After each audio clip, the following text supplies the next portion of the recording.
So in this video I'm going to be pushing Ilford HP5 from ISO 400 to ISO 3200.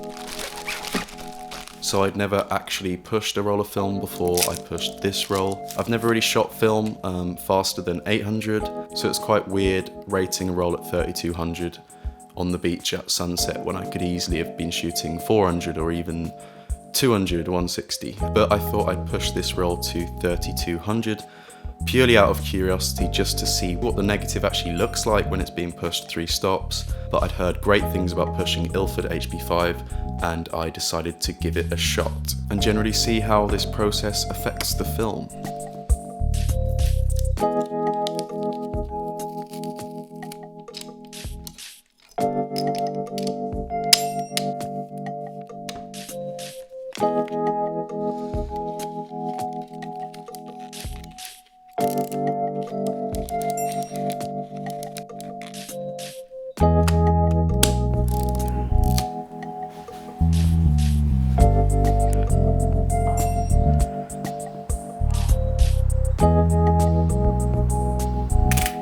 I'd seen lots of people push this film to ISO 3200 and I had a roll of it in my film bag.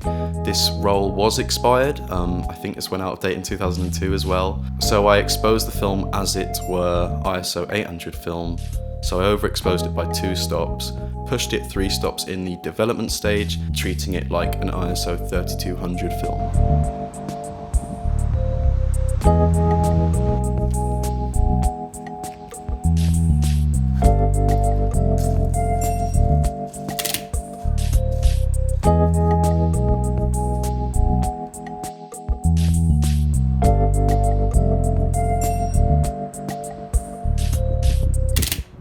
So the actual process of pushing film is, let's say you've got an ISO 400 film, you rate it at ISO 1600.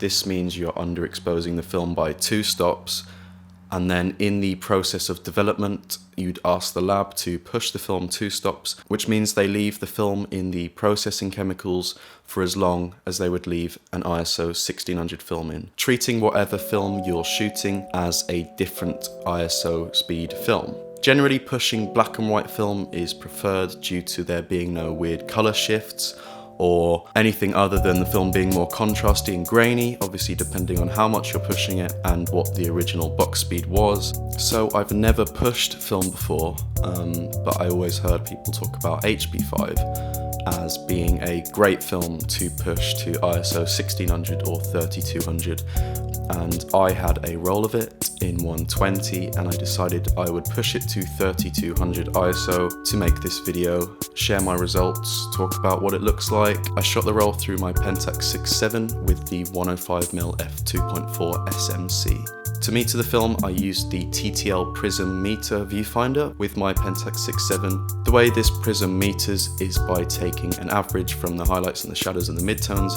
essentially all the light coming through the lens, and gives you an average of that. With the prism it just has a plus and a minus and a needle, so you can't overexpose it by 2 stops or 1 stop, you sort of just have to guess what a stop looks like with the needle going up or down. So I rated the roll at ISO 3200, which is underexposing the roll by 3 stops, but then in my viewfinder when I was metering I overexposed it by 2 stops, so essentially exposing for it as if it were ISO 800. Because this roll is 20 years out of date, I decided to go with the 1 stop per 10 years rule, overexposed, pushed 3 stops. I wasn't really sure what it was going to look like, but I was pretty happy with the results.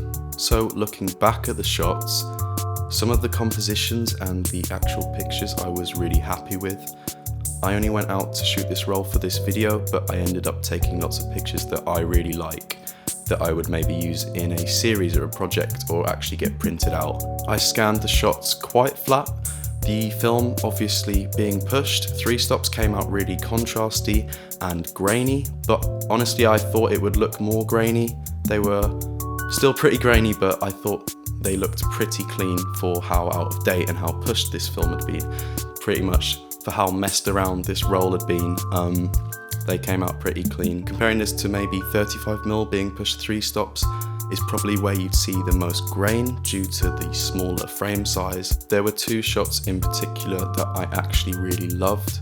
One of them was with the groin with the donut on it, and there was a guy walking down the beach. I just sort of caught his upper body going across the wave of pebbles just as he's walking down.